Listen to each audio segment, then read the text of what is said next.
గురువుగారు, ఒక దేవతని మాత్రమే ఆరాధించటం మోక్షానికి సరిపోతుందా?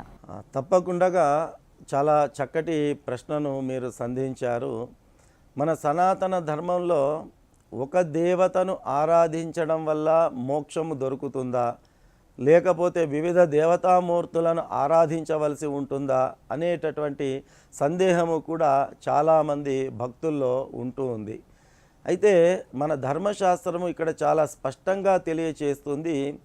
ఆకాశాత్ పతితం తోయం యథా గచ్చతి సాగరం సర్వదేవ నమస్కారం కేశవం ప్రతిగచ్చతి అని చెప్పి, అంటే బ్రహ్మస్వరూపము బ్రహ్మ పదార్థం అనేటటువంటిది ఒకటే, కానీ ఆ రూపాలు మాత్రము వేరువేరుగా ఉన్నాయి. కాబట్టి ఎవరికి నచ్చిన రూపాల్లో ఎవరి మనస్సుకు దగ్గరగా ఉంటుందో ఆయా రూపాల్లో ఉన్నటువంటి ఆయా దేవీ దేవతలను పూజించడం అనేటటువంటిది సర్వసాధారణంగా మనం చూస్తూ ఉంటాం. మరి ఇలాంటి సందర్భంలో ఏ ఒక్క దేవతామూర్తిని మాత్రమే పట్టుకొని ఆ దేవతామూర్తిని ఆరాధించడం వల్ల మోక్షము దొరుకుతుందా అంటే ఇందులో ఎలాంటి సంశయం లేదు. ఖచ్చితంగా ఒక్క దేవతామూర్తిని ఆరాధించడం వల్ల కూడా మనం మోక్ష మార్గానికి చేరువ కావచ్చు.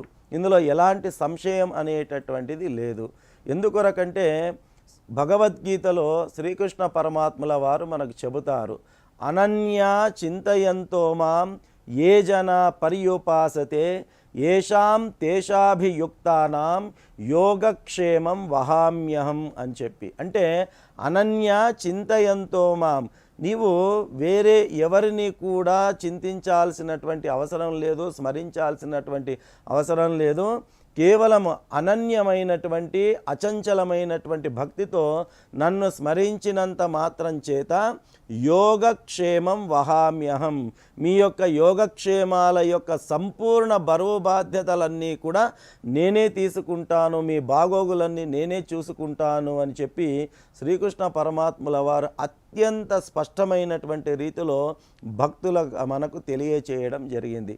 కాబట్టి ఒక్క దేవుణ్ణి గట్టిగా పట్టుకొని మనము పూజించడం వల్ల ఆరాధించడం వల్ల మోక్షము పొందుతామనడంలో ఎలాంటి సంశయం అనేటటువంటిది లేదు. అది ఎలాగా సాధ్యము అని అంటే, ఉదాహరణకు గనక మనము చరిత్రను గనక చూసినట్టయితే ప్రహ్లాదుడు, భక్త ప్రహ్లాద పేరు మనం వినే ఉన్నాం. భక్త ప్రహ్లాద ఏ క్షణములో రాత్రి అయినా పగలు అయినా నిద్రావస్థలో ఉన్న జాగృతావస్థలో ఉన్న ఎప్పుడు కూడా ప్రహ్లాదుడు కేవలము ఒకే ఒక నామాన్ని జపిస్తూ ఉండేటటువంటి వాడు. ఆ నామమే నారాయణ నారాయణ నారాయణ అనేటటువంటి నామాన్ని నిరంతరము కూడా ఆ యొక్క నారాయణ మంత్రాన్ని నామమంత్రాన్ని జపిస్తూ ఉండేటటువంటి వాడు. కాబట్టి నారాయణున్నే తన పరమ దైవంగా భావించినటువంటి ప్రహ్లాదుడు తన జీవితకాలం మొత్తంలో కూడా నారాయణ స్మరణ తప్ప ఇంకొక స్మరణ చేయకుండగా కేవలము నారాయణ స్మరణ మాత్రమే చేసినంత మాత్రము చేత ప్రహ్లాదుడు కూడా మోక్షమును పొందినటువంటి విషయాన్ని మనము చూడడం జరిగింది. కాబట్టి ఇక్కడ ఏకదేవతోపాసన, ఏకోపాసన అని మనం చెబుతాం. ఆ రకంగా ఏకోపాసన, ఏకదేవతోపాసన చేసినటువంటి ప్రహ్లాదుడు ఎట్లాగైతే మోక్షముని పొందినాడో ఆ యొక్క ఉదంతమే మనకు సాక్షిభూతంగా నిలుస్తుంది.